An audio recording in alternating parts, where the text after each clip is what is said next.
Welcome, my friends, to day 35 of PMP exam mindset based on PMP exam immersion.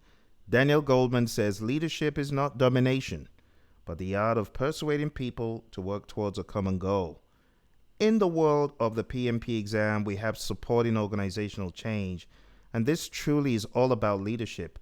This chapter focuses on recognizing and supporting organizational change, assessing the culture, evaluating the impact of an organizational change on a project, and determining required actions, as well as evaluating the project's impact on the organization and determine required actions. Also, when it comes to the world of Agile, understand that supporting organizational change involves fostering a culture of adaptability, open communication, and Agile frameworks give you that vehicle for integrating changes smoothly.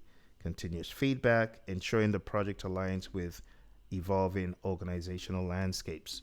Now, in today's questions, I'm going back into the world of Agile a little bit because success in organizational change is all about leadership, and leadership involves emotional intelligence, understanding, and everything down that alley. So let's jump into the first question. True or false? Emotional intelligence is not relevant in Agile team environments. Well, of course, the answer is false because EI is always relevant, not only in Agile. It helps leaders and team members understand and manage emotions, leading to improved communication, conflict resolution, empathy, and overall team cohesion. Number two, true or false? Understanding team emotions is crucial for effective Agile leadership. Yes, absolutely. Understanding team emotions is crucial not only for Agile leadership, but leadership everywhere. High IQ can better gauge team morale, identify underlying issues, and provide appropriate support, fostering a positive and productive environment. Number three, emotional intelligence only relates to managing negative emotions. That's not true. It's all about bridling your emotions and also amping up positivity. There's a time to be positive, and there's also a time to be neutral. You don't always have to be the person in the room who is boisterous and loudly optimistic. There comes a time to wear Ed DeBono's black hat. So this is false. EI involves managing both negative and positive emotions. It's about recognizing, understanding, and effectively utilizing emotions to achieve desired outcomes, including leveraging positive emotions to build morale and drive motivation. Number four, true or false? High emotional intelligence can lead to improved team collaboration and performance. And you already know the answer is yes, absolutely. High emotional intelligence fosters trust, empathy, and psychological safety within a team, which are essential for strong collaboration. This leads to more open communication, effective conflict resolution, and ultimately enhanced team performance. And finally, in our True or False series in Agile, fostering a culture of open communication does not contribute to team performance. You already know this. It's false. Yes, fostering a culture of open communication is paramount in Agile and directly contributes to team performance. It ensures transparency, allows for quick identification and resolution of issues, and builds trust, all of which enhance collaboration and productivity. All right, so now that you're all well warmed up for day 35, final day in the core part of this series, let us jump into our question. The question reads, the project's successful implementation requires significant changes to existing organizational processes and workflows. The project manager observes widespread resistance from affected departments, including reluctance to adopt new tools and a preference for old methods, jeopardizing the project's long-term success. What is the project manager's most effective strategy to support organizational change and ensure successful adoption of the project's outcomes? Is it A, mandate the adoption of new processes and tools through executive directives, emphasizing the consequences of non-compliance to overcome resistance? Is it B, provide comprehensive training sessions on the new processes and tools, assuming that increased knowledge will naturally lead to acceptance and adoption? Is it C, develop and implement a comprehensive change management plan that includes early and continuous stakeholder engagement, communication of benefits, champion identification, training, and ongoing support mechanisms to address resistance and foster adoption? Or is it D, focus solely on delivering the technical solution, as organizational change management is the responsibility of the functional departments, not the project manager? I'll give you some time to think about the answer.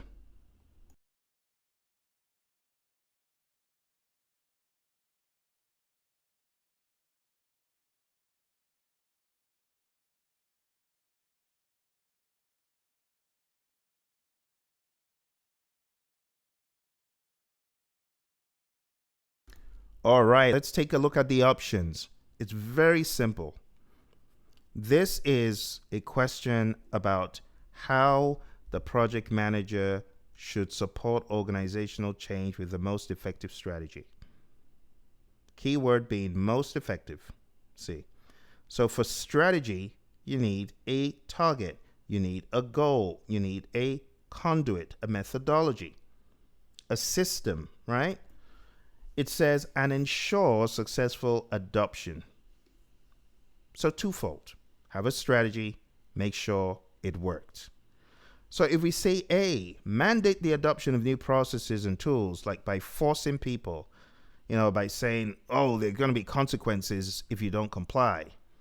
This is what a lot of companies do. I've been in such a company, sad to say, because it was a really good company, but when it came to this department's implementation of a particular tool, they pushed it and they forced it and they threatened.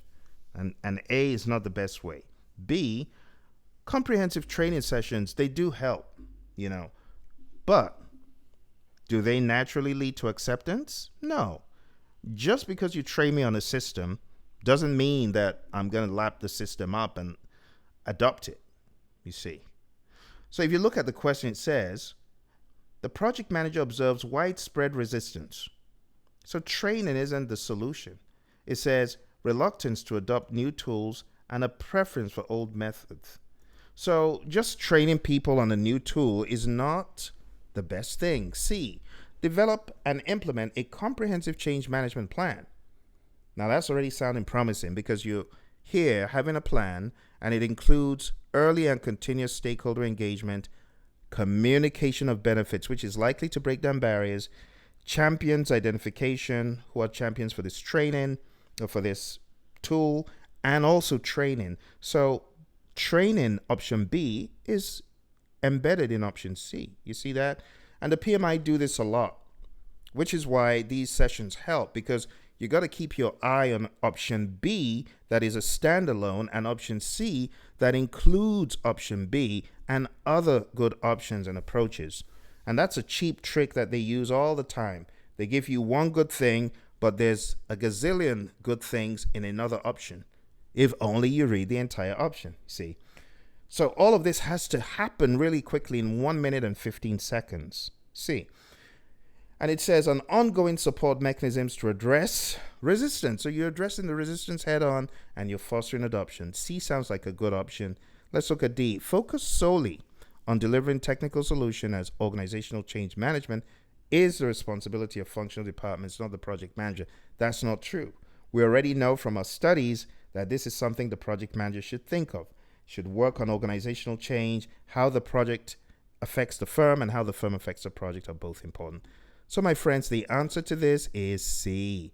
To support organizational change and ensure successful adoption, the project manager should develop and implement a comprehensive change management plan. And this proactive approach addresses resistance through continuous engagement, clear communication of benefits, and providing necessary support and training, fostering a smoother transition and long-term success.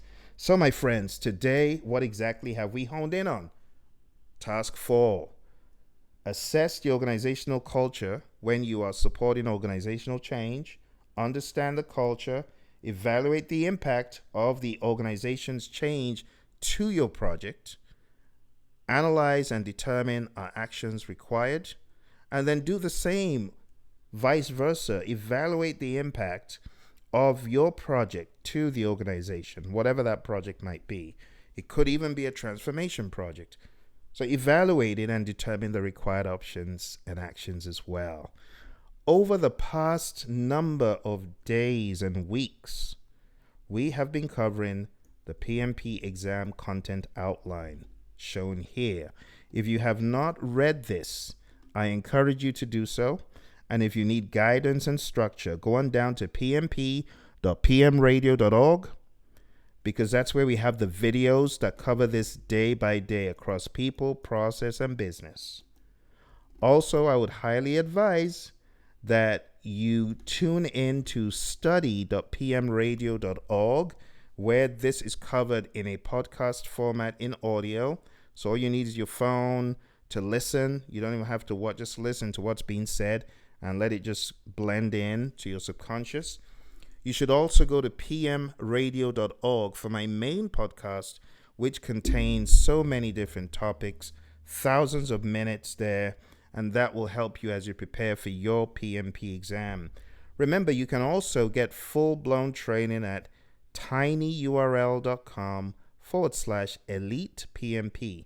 I have training there for people who mean business, not only on the exam, but beyond. It's like a total masterclass, not only in project management PMP exam, but also in Agile and Hybrid.